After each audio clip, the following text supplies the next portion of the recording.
সংসারে এমন কোন ব্যক্তি আছেন যিনি নিজের ভবিষ্যতের বিষয়ে ভাবেন না? যে কেউ ভাবেন আমার ভবিষ্যৎ কিছু এরকম হবে, আমি ভবিষ্যতে এরকম কিছু একটা করব, এই সুবিধা থাকবে, এই আনন্দ পাবো, ইত্যাদি ইত্যাদি। কিন্তু সত্যি বলি, ভবিষ্যতের থেকে বড় ভণ্ড আর কেউ নেই। ভবিষ্যৎ আপনাকে ছেড়ে চলে যাবে, আপনি জানতেও পারবেন না। ভবিষ্যৎ আপনার থেকে আপনার বর্তমান কেড়ে নেবে। অনেক সময় আমরা ভবিষ্যতের বিষয় ভাবতে থাকি, দুশ্চিন্তা করতে থাকি, ভবিষ্যৎ দিয়ে নিজেকে এতটাই ঘিরে ফেলি যে বর্তমান কি তা ভুলেই যাই, তার বোধই আমাদের থাকে না। ভাবুন, ভবিষ্যৎ কি? ভবিষ্যৎ হলো সেটাই যা এখনো পর্যন্ত ঘটেনি। বর্তমান হলো সেটা যা এখন ঘটছে। তাহলে যা এখনো ঘটেইনি তার বিষয়ে দুশ্চিন্তা করে নিজেকে ব্যতিব্যস্ত কেন করছেন? এই বর্তমান, এটাই হলো গুরুত্বপূর্ণ। এর উপরে সমস্ত ভাবনা কেন্দ্রীভূত করুন। মনে লক্ষ্য অবশ্যই রাখুন, কিন্তু পুরো মনোযোগ শুধু বর্তমানে থাকবে। এই বর্তমানকে যদি সামলে নিতে পারেন, তাহলে আপনার ভবিষ্যৎ এমনি উজ্জ্বল হয়ে উঠবে। তাহলে আসুন আমার সাথে ভালোবেসে বলুন, রাধা রাধা।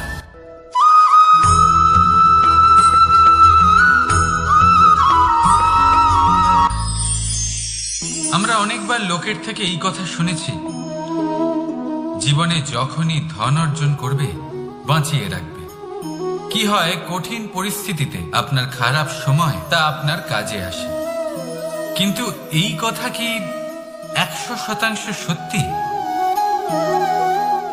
ভাবুন, এই সমস্ত ধন যে আপনি অর্জন করেছেন তা কি আপনাকে সুস্বাস্থ্য দিতে পারবে? এই সমস্ত ধন কি আপনাকে সুখ এনে দিতে পারবে? পারবে না, তাই না? চলুন আমি আপনাকে একটা কথা বলি। পরমেশ্বর, ঈশ্বর,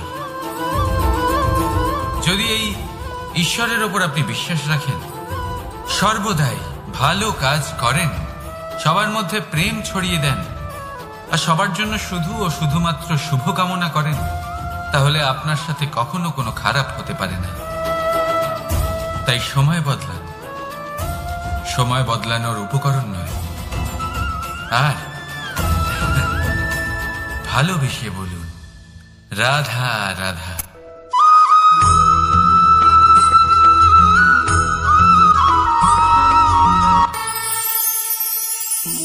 একটা সিদ্ধান্ত। এই জীবনে একটা সিদ্ধান্তের গুরুত্ব কি হতে পারে তা কখনো ভেবে দেখেছেন? একটা সিদ্ধান্ত সেই ভিত্তি হতে পারে যা আপনার পুরো জীবনকে বদলে দিতে পারে, এই সমস্ত সংসারকে বদলে দিতে পারে, ভবিষ্যৎ বদলে দিতে পারে। এই সিদ্ধান্ত যে কোন রাস্তা চয়ন করতে হবে, সেই সিদ্ধান্ত যে কখন সামনে এগোতে হবে আর কখন থেমে যেতে হবে, সেই সিদ্ধান্ত যে কখন যুদ্ধ করতে হবে আর কখন নিজেকে পিছু পা হতে হবে। এই সিদ্ধান্ত হলো খুব গুরুত্বপূর্ণ। আর আপনি তো এই সংসারে একা নন, তাই আপনার একটা সিদ্ধান্ত শুধু আপনার জন্যই নয়, সমস্ত সংসারের জন্য গুরুত্বপূর্ণ হতে পারে। এবার এই সিদ্ধান্ত আপনারই হবে। ভাবনা চিন্তা করে নেবেন, সাফল্য পাবেন। রাধা রাধা।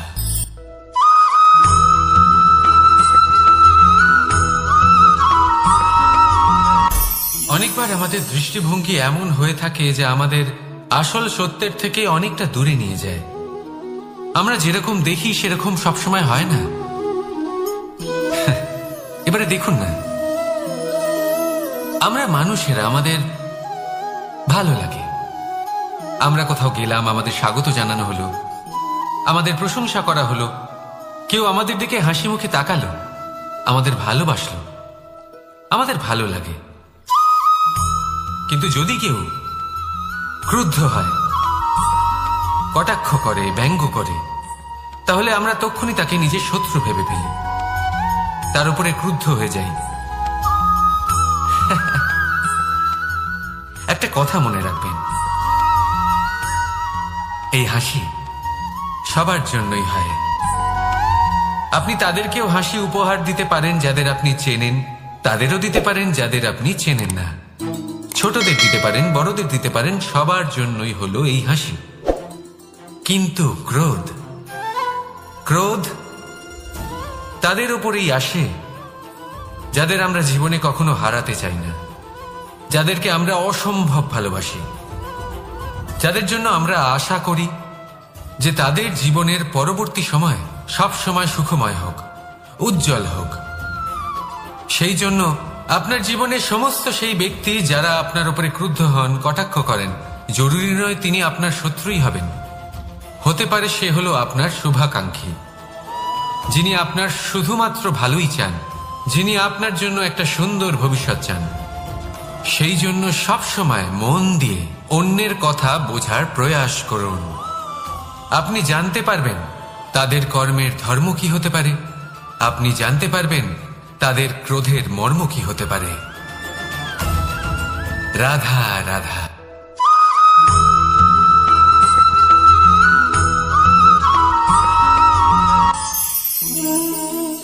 অহংকার এ হলো ছোট একটা শব্দ, কিন্তু এর প্রভাব অত্যন্ত বৃহৎ হয়ে থাকে। আর সব থেকে বড় সমস্যা হলো মানুষ আজ অবধি বুঝতেই পারেনি যে এই অহংকারের বাস্তব রূপ কিরকম। কেউ একে গর্বের নাম দেন, কেউ একে আত্মসম্মানের নাম দিয়ে থাকেন, এবং কোথাও একটা এমন সময় চলে আসে যখন সময় এই অহংকারকে ভেঙে খান খান করে দেয়। আর তখন না গর্ব আপনাকে বাঁচাতে পারে, না আপনার আত্মসম্মান। এখন যদি আপনাকে উদাহরণ দিই, তাহলে যেখানে আপনি বসে আছেন সেই ঘরেই ওপরে তাকান, সেই ছাদের দিকে। যদি এই ছাদ অহংকার করতে থাকে যে দেখো আমি তো সব থেকে উঁচু জায়গায় আছি, আমার চেয়ে ওপরে আর কেউ নেই, আমি এই ঘরে থাকা সমস্ত ব্যক্তিকে ছায়া প্রদান করি, যদি এই অহংকার এসে যায় তাহলে কি? একবার ভেবে দেখুন, যদি পরের দিন তার উপর আরো একটা তলা বানিয়ে দেওয়া হয় তাহলে কি? এই ছাদ যার নিজের উঁচু হবার অহংকার ছিল, যে সব থেকে ওপরে ছিল, সে এবার পায়ের তলায় চলে এসছে। এটাই হয়ে থাকে।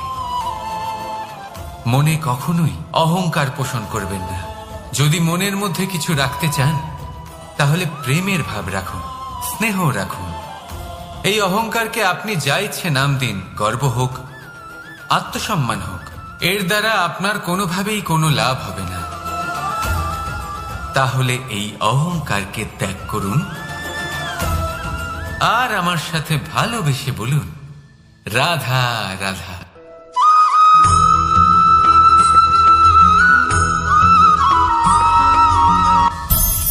সংসারে অনেক সময় এরকম হয় যে আমরা খুব সমস্যায় থাকি, খুব বিপদের মধ্যে থাকি, আর সেই সমস্ত মানুষ যারা আমাদের কাছের মানুষ, আমাদের আপনজন, তারা আমাদের ত্যাগ করে চলে যান। আমরা এই সময় দুঃখ পাই, নিরাশ হয়ে পড়ি এবং একা একাই সেই সমস্যাকেও কাটিয়ে উঠি। এবার পরিস্থিতি যেমন খুশি হোক না কেন, সেই সব মানুষ যারা এমন সময় আপনাকে ত্যাগ করেছেন তাদের প্রতি ক্রুদ্ধ হওয়া, অভিমান করা, এটা অনুচিত। আমি বলবো তাদের প্রতি কৃতজ্ঞ থাকুন। আমি বলবো তাদের ধন্যবাদ জানান যে তারা এমন সময় আপনার সঙ্গ ত্যাগ করেছেন যখন আপনার তাদের সব থেকে বেশি প্রয়োজন ছিল। কারণ দেখুন, হয় তাদের বিশ্বাস ছিল যে আপনি নিজেই এই বিপদ থেকে বেরিয়ে আসতে পারবেন, বা তাদের ত্যাগ করার জন্য আপনি নিজের উৎসাহ বাড়িয়ে তুললেন, আপনি নিজের শক্তি বাড়ালেন এবং নিজে সেই সমস্যা থেকে বেরিয়ে আসলেন। নিজের খারাপ সময়কে আপনি নিজেই ভালো সময় করে তুললেন। শেষ পর্যন্ত আপনি আরো শক্তিশালী হয়ে উঠলেন, আরো শ্রেষ্ঠ হয়ে উঠলেন। আর এটাই তো আপনার বিজয়, যার কারণ হলো তাদের আপনাকে ত্যাগ করা। তাহলে তাদের ধন্যবাদ জানান আর আমার সাথে ভালোবেসে বলুন রাধা রাধা।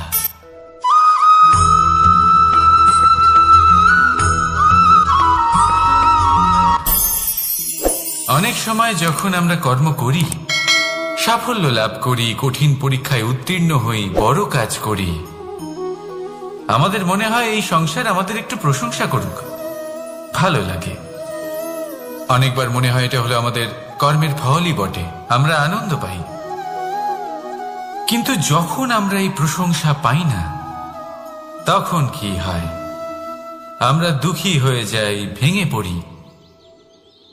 মনে হয় যেন আমার জন্য কেউ চিন্তাই করে না, এমন মনে হয় যেন আমাদের আনন্দে অন্য কেউ আনন্দই পায় না।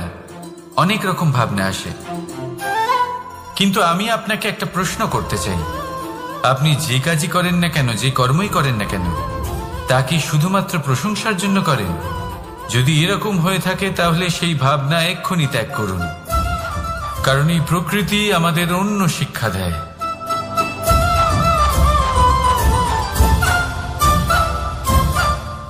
এই ফুলকে দেখুন, এই যে ফুলের সুবাস, যা আমার মনকে উচ্ছ্বসিত করে তোলে, মনে শক্তির সঞ্চার করে, এই সুগন্ধ। কিন্তু ভেবে দেখুন, ফুলের কিন্তু এই কাজ করার জন্য কোনো প্রশংসারই প্রয়োজন হয় না। এটাই হলো প্রকৃতির শিক্ষা।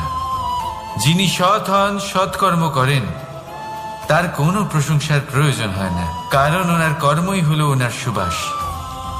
মনে রাখবেন, আতর নকল ফুলে দেওয়া হয়, প্রকৃত ফুলের তার কোনো প্রয়োজন হয় না।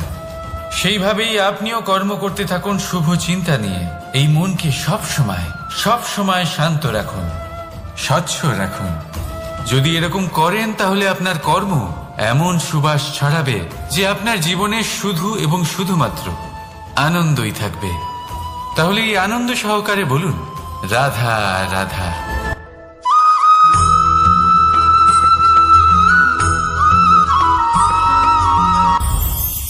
এই সংসারে যখনই কোনো সমস্যা আসে, তখন আমরা আমাদের সব থেকে বড় সম্বলের কাছে আশ্রয় খুঁজি, তা হলো আমাদের বিশ্বাস। এবার প্রশ্ন হলো এটাই যে এই বিশ্বাস কার উপর করা যেতে পারে? পরিবারের ওপর, বন্ধুর ওপর, নাকি তাদের উপর বিশ্বাস করা উচিত যাদেরকে আমরা কখনো সঙ্গ দিয়েছি?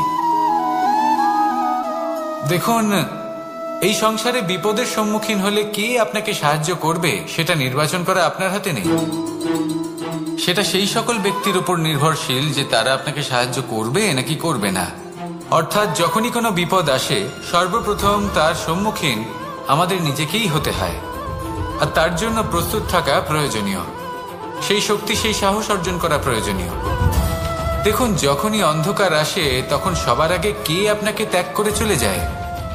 আপনার নিজেরই ছায়া। এই অন্ধকারের সম্মুখীন হতে হয় অন্তরের প্রদীপের দ্বারা, অন্তরের আত্মা দ্বারা।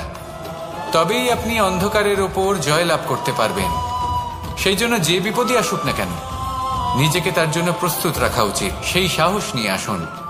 এমন কোনো বিপদ নেই যে আপনাকে ভেঙে দিতে পারে। আসুন আমার সাথে ভালোবেসে বলুন, রাধা রাধা।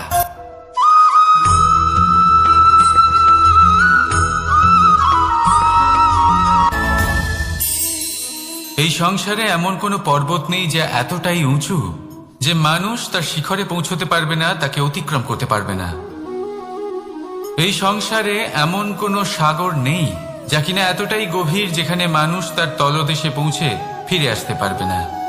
একটা ছোট্ট বরফের টুকরো পর্বতের শিখরে গলে গিয়ে বইতে থাকে, আর দেখতে দেখতেই তা মহানদী গঙ্গায় পরিবর্তিত হয়। এর কারণ কি? এর কারণ হলো প্রচেষ্টা, প্রারব্ধ নয়। এই প্রচেষ্টাই সুনিশ্চিত করে যে আপনার প্রারব্ধ কি হবে। এই সমস্ত কিছু হলো প্রচেষ্টা আর প্রারব্ধের খেলা। আপনার প্রচেষ্টা যেরকম হবে, আপনার প্রারব্ধ সেরকমই হবে। আর আপনার প্রচেষ্টা যদি উচ্চ মানের হয়, তাহলে প্রারব্ধকে আপনার সামনে নত হতেই হবে। কি বলেন? তাহলে আসুন আমার সাথে ভালোবেসে বলুন, রাধা রাধা। অনেক সময় মানুষ অতীতকে দেখেন আর তখন অহংবোধে পরিপূর্ণ হয়ে ওঠেন। কখনো বর্তমানের দিকে তাকান, ভবিষ্যতের দিকে তাকান আর পরিতৃপ্তিতে ভরে ওঠেন। কেন বুঝতে পারেন না একটা সহজ কথা? এই যে সৃষ্টি, এই সৃষ্টি হলো একটা বড় চক্র, যা বারংবার আপনার কাছে ফিরে আসবেই। কঠিন থেকে কঠিনতর পরীক্ষায় আপনাকে নিযুক্ত করবে, যাতে আপনাকে উত্তীর্ণ হতেই হবে। যা কাল ছিল তা আজ নেই, এটা সবাই জানেন। যা আজ আছে তা হয়তো কাল থাকবে না, এটাও আপনাকে মেনে নিতে হবে, তাও আবার হাসি মুখে। শান্ত থাকতে শিখুন, আর কখনোই মনের মধ্যে অহংকার উৎপন্ন হতে দেবেন না। হতে শিখুন সেই হিমবাহের মতো। হয়তো এই জন্যই এত শীতল থাকে, কারণ ও জানে গতকালও জল রূপে ছিল, আজ বরফ রূপে হয়তো আছে, কিন্তু কাল পুনরায় সে জলেই পরিণত হবে। নিজেকে শান্ত রাখুন। হয়তো আজ আপনি সাফল্যের শিখরে আছেন, হয়তো বা নেই। আপনাকে প্রত্যেক দিন অবশ্যই দেখতে হবে। শুধু নিরন্তর প্রচেষ্টা করতে থাকুন, প্রত্যেক পরিস্থিতির জন্য তৈরি থাকুন, আর একে ভারসাম্যে রাখতে শিখুন। আপনার কাল হোক, আজ হোক বা আগামীকাল, আপনার ভালো দিন হোক বা খারাপ দিন, সব পবিত্র হয়ে যাবে। তাহলে আসুন আর আমার সাথে ভালোবেসে বলুন, রাধা রাধা।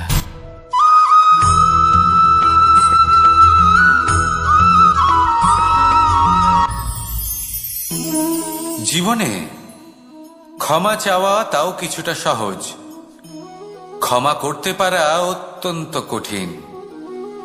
ক্ষমা 2 অক্ষরের এই শব্দ হতে পারে, কিন্তু অত্যন্ত বড় এই শব্দ, অত্যন্ত গুরুত্বপূর্ণ এই শব্দ।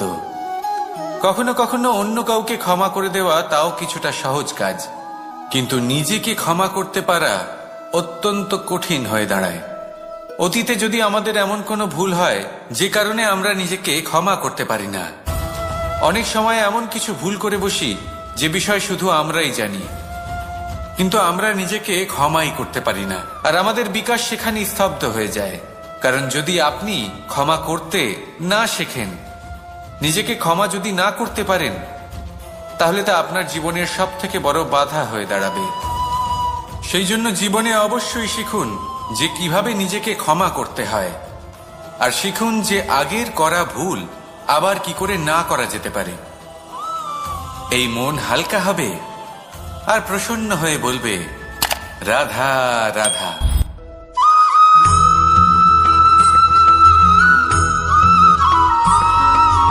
দোল উৎসবে এই সমগ্র সংসার রং নিয়ে খেলা করে,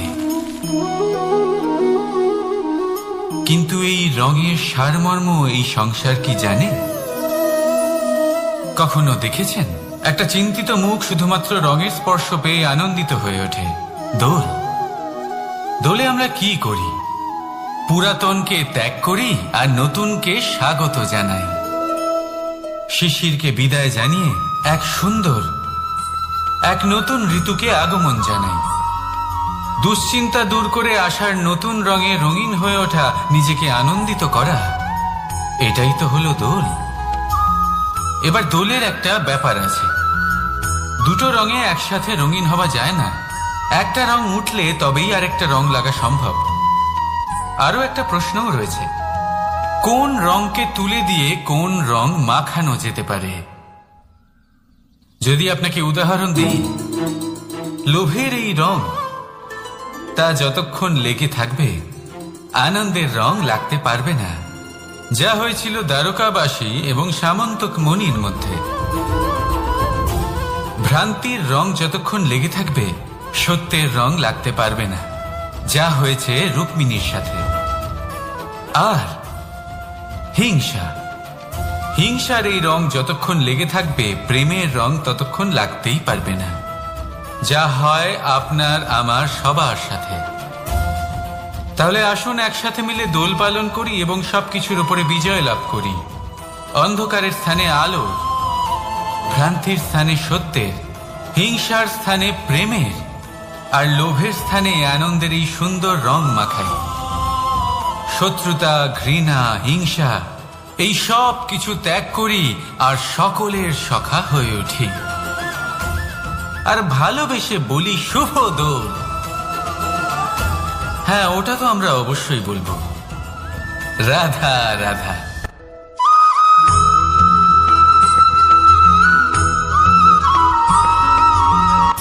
আমার কাছে যশোদা মা যেমন, আমার কাছে দেবকী মা যেমন, আমার কাছে ঠিক তেমনই হলেন গোমাতা।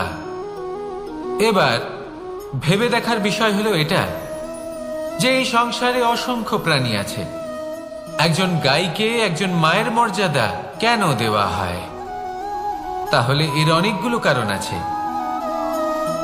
এই গাই অর্থাৎ গোমাতা, এনারা হলেন অত্যন্ত শান্ত, শান্তি প্রিয়, কখনো কারোর কোনো ক্ষতি করতেই পারেন না। গোমাতা যে দুধ নিজের বাছুরকে পান করান সেই দুধই আমাদেরও দেন। সেই দুধ পান করে আমরা শক্তি লাভ করি।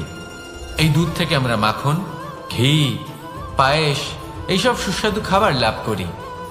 গোমাতার গোবর আমাদের জ্বালানি হিসেবে সাহায্য করে, যার ফলে খুব কম সংখ্যক কাঠ ব্যবহার করা যায় এবং বেশিরভাগ জঙ্গল সুরক্ষিত থাকে।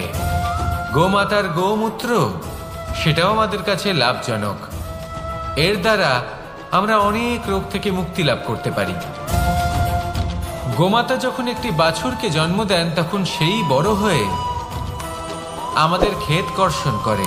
সেই জন্য গাইকেও জীবনে মায়ের মর্যাদা দেবেন। যতটা সম্ভব তাকে সেবা করুন এবং ভালোবেসে তাকে পালন করুন। এই মন নিজে থেকেই প্রসন্ন হয়ে বলবে, রাধা রাধা।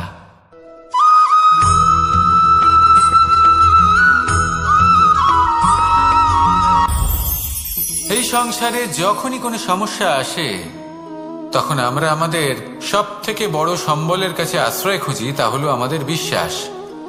এবার প্রশ্ন হলো এটাই যে এই বিশ্বাস কার উপর করা যেতে পারে? পরিবারের উপর, বন্ধুর উপর, নাকি তাদের উপর বিশ্বাস করা উচিত যাদেরকে আমরা কখনো সঙ্গ দিয়েছি? দেখুন, এই সংসারে বিপদের সম্মুখীন হলে কে আপনাকে সাহায্য করবে সেটা নির্বাচন করা আপনার হাতে নেই। সেটা সেই সকল ব্যক্তির উপর নির্ভরশীল যে তারা আপনাকে সাহায্য করবে নাকি করবে না। অর্থাৎ যখনই কোনো বিপদ আসে সর্বপ্রথম তার সম্মুখীন আমাদের নিজেকেই হতে হয়, আর তার জন্য প্রস্তুত থাকা প্রয়োজনীয়। সেই শক্তি, সেই সাহস অর্জন করা প্রয়োজনীয়। দেখুন, যখনই অন্ধকার আসে তখন সবার আগে কে আপনাকে ত্যাগ করে চলে যায়? আপনার নিজেরই ছায়া। এই অন্ধকারের সম্মুখীন হতে হয় অন্তরের প্রদীপের দ্বারা, অন্তরের আত্মা দ্বারা। তবেই আপনি অন্ধকারের ওপর জয়লাভ করতে পারবেন। সেই জন্য যে বিপদই আসুক না কেন নিজেকে তার জন্য প্রস্তুত রাখা উচিত। সেই সাহস নিয়ে আসুন। এমন কোনো বিপদ নেই যা আপনাকে ভেঙে দিতে পারে। আসুন আমার সাথে ভালোবেসে বলুন, রাধা রাধা।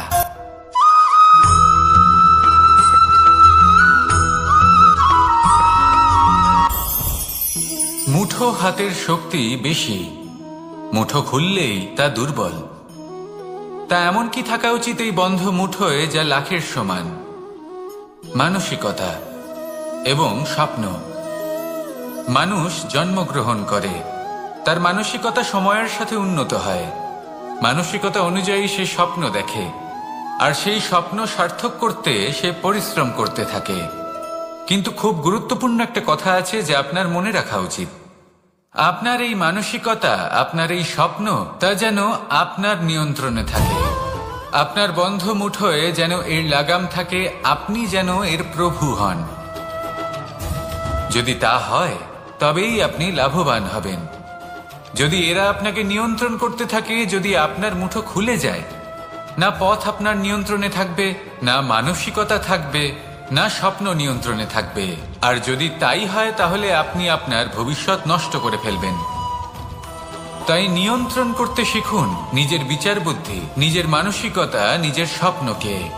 নিজের এই স্বপ্ন পূরণ করুন আর আমার সাথে ভালোবেসে বলুন, রাধা রাধা।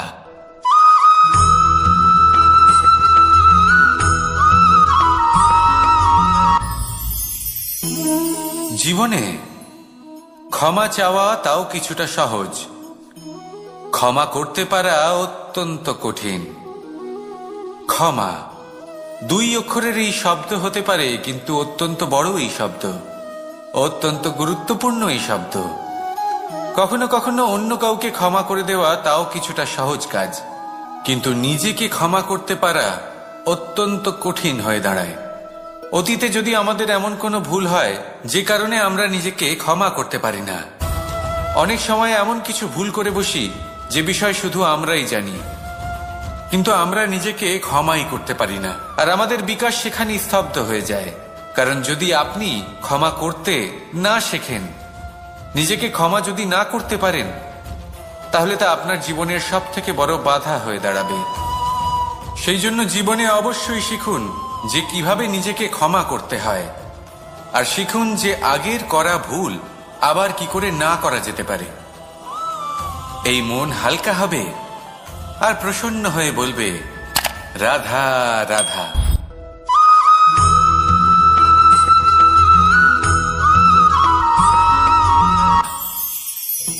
আমি রাধাকে ভালোবাসি, আর এই কথাটা সমগ্র সংসার জানে।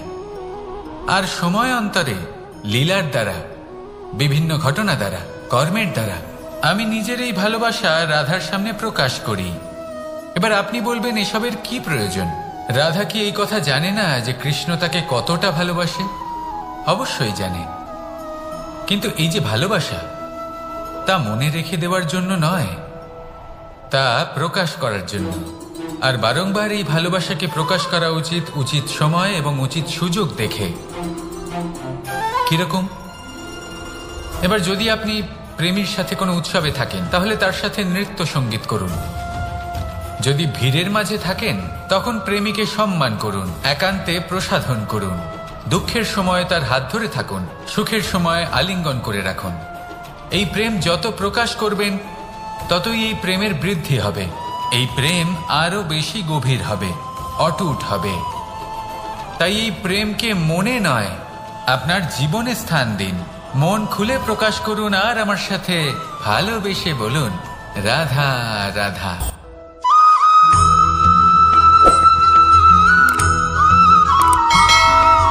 সদিচ্ছা দেখতে গেলে 3 অক্ষরে তৈরি এই শব্দ, কিন্তু সমস্ত ত্রিলোক তার উপরেই আধারিত। আপনি এই সংসারে এসেছেন, তখন অবশ্যই শ্বাস নেবেন, কিন্তু তার বদলে আপনাকে কিছু তো দিতেই হবে। আপনার উপর নির্ভর করছে আপনি কি দেবেন। কি দেবেন এই সংসারকে, এই সমাজকে, নিজের পরিবারকে, আর তার বদলে কি নেবেন? যশ নাকি অপযশ? দেখুন, এক ছিল রাবণ, যে কিনা সমুদ্র পার করলো সীতাকে অপহরণ করার জন্য, আর এক ছিলেন রামচন্দ্র, যিনি সমুদ্র পার করেছিলেন, সেতু বানিয়ে গিয়েছিলেন সীতাকে ফিরিয়ে নিয়ে আসার জন্য। দুজনেই সমুদ্র পার করেছিলেন, শুধু পার্থক্য ছিল সদিচ্ছাকে বোঝার, লক্ষ্যের। অনেক মানুষের যাত্রা একরকম হতেই পারে, কিন্তু আনন্দ তখনই লাভ করবেন যখন লক্ষ্য শুভ হবে, মহান হবে। এই লক্ষ্য দিয়ে এই সংসারের কল্যাণ হবে এবং মানুষের সম্মান হবে। যদি আপনার সংকল্প উচিত হয়, তাহলে আপনার লক্ষ্য উচিতই হবে, নয়তো শুধুমাত্র বিনাশ হবে। আর উচিত এটাই হবে যে বিনাশের হাত থেকে যেন নিজেকে বাঁচানো যায়, কি বলেন? তাই জীবনে যে লক্ষ্য স্থির করছেন, মনে রাখবেন তা যেন শুভ লক্ষ্য হয়। যদি এরকম হয়, তাহলে আপনার যাত্রা, আপনার জীবন দুটোই শুভময় হবে। আসুন আর আমার সাথে ভালোবেসে বলুন, রাধা রাধা।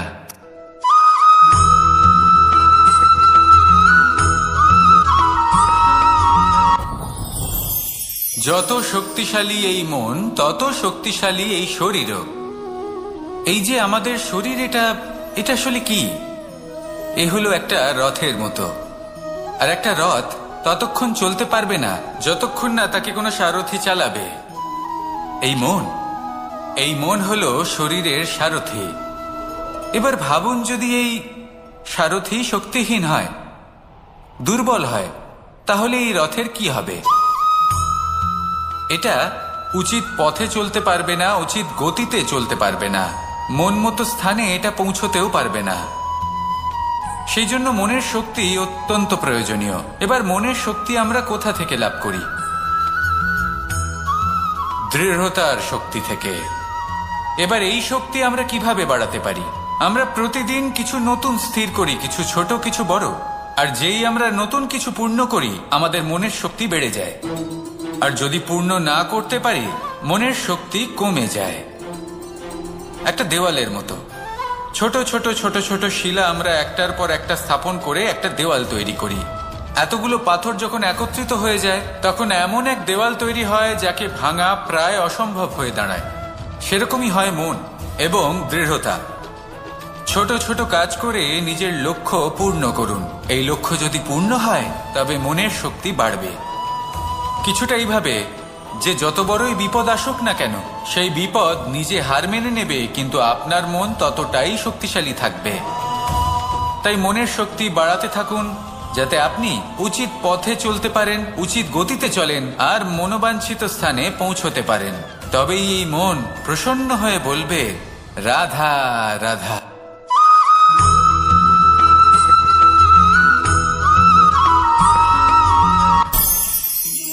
অনেক সময় যখন আমরা কর্ম করি, সাফল্য লাভ করি, কঠিন পরীক্ষায় উত্তীর্ণ হই, বড় কাজ করি, আমাদের মনে হয় এই সংসার আমাদের একটু প্রশংসা করুক, ভালো লাগে। অনেকবার মনে হয় এটা হলো আমাদের কর্মের ফলই বটে, আমরা আনন্দ পাই। কিন্তু যখন আমরা এই প্রশংসা পাই না তখন কি হয়? আমরা দুঃখী হয়ে যাই, ভেঙে পড়ি। মনে হয় যেন আমার জন্য কেউ চিন্তাই করে না। এমন মনে হয় যেন আমাদের আনন্দে অন্য কেউ আনন্দই পায় না। অনেক রকম ভাবনা আসে। কিন্তু আমি আপনাকে একটা প্রশ্ন করতে চাই, আপনি যে কাজই করেন না কেন, যে কর্মই করেন না কেন, তা কি শুধুমাত্র প্রশংসার জন্য করেন? যদি এরকম হয়ে থাকে তাহলে সেই ভাবনা এক্ষুনি ত্যাগ করুন। কারণ এই প্রকৃতি আমাদের অন্য শিক্ষা দেয়।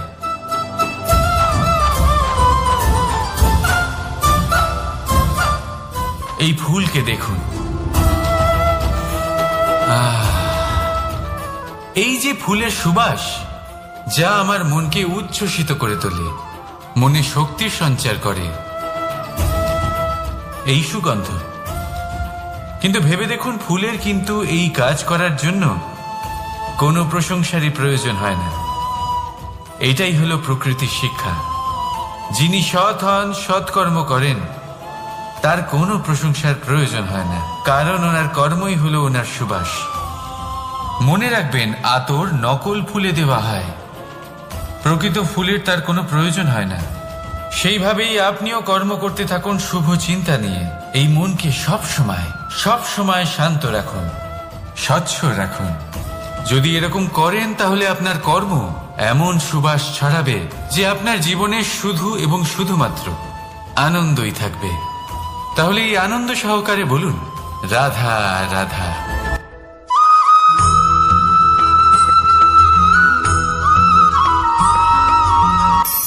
ধন, ধন হলো কারোর জন্য মোহ, আবার কারোর জন্য মায়া, কারোর জন্য হয়তো ভাগ্য, আবার কারোর জন্য কর্মের পারিশ্রমিক। দেখতে গেলে এই ধন হয়তো সবার জন্যই অত্যন্ত প্রয়োজনীয় হয়ে থাকে।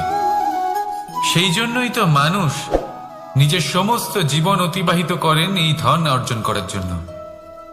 অনেক মানুষ এমনও হয় যাদের সমস্ত জীবন এই ধন অর্জন করতেই কেটে যায়। প্রত্যেক মানুষই চেষ্টা করেন যেন তিনি ধনী হন, যত সম্ভব বেশি ধন অর্জন করতে পারেন, সম্পন্ন থাকতে পারেন। আর তা হবে নাই বা কেন? কারণ এটাই হলো এমন এক বস্তু যা আদান প্রদান এমন নানান কাজে আসে। চেষ্টা তো সব মানুষই করেন, ধন অর্জন সব মানুষ করতে পারেন না। কারণ হলো এটাই যে মানুষ ভাবেন যে তার কাছে কিছু ধন এলে তারপর তিনি কিছু করে দেখাবেন, আর ধন ভাবে যদি এই মানুষ কিছু করে দেখান তাহলে আমি তার কাছে আসব। সেই জন্য কিছু করে দেখান, এমন শ্রেষ্ঠ কাজ করে দেখান যাতে ধন নিজেই আপনার কাছে ছুটে আসে। যদি আপনি ধন লাভের আশায় ছোটেন তাহলে আপনি নিজের সন্তোষ ভাব হারিয়ে ফেলবেন। কিন্তু এই সম্পত্তি যদি আপনার কাছে ছুটে আসে তাহলে আপনাকে মহান বলা হবে। সেই জন্য কাজ করুন, শ্রেষ্ঠ কাজ করে দেখান, দেখবেন এই ধন ফলস্বরূপ আপনার কাছে আসবেই আসবে। তাহলে আসুন আমার সাথে ভালোবেসে বলুন, রাধা রাধা।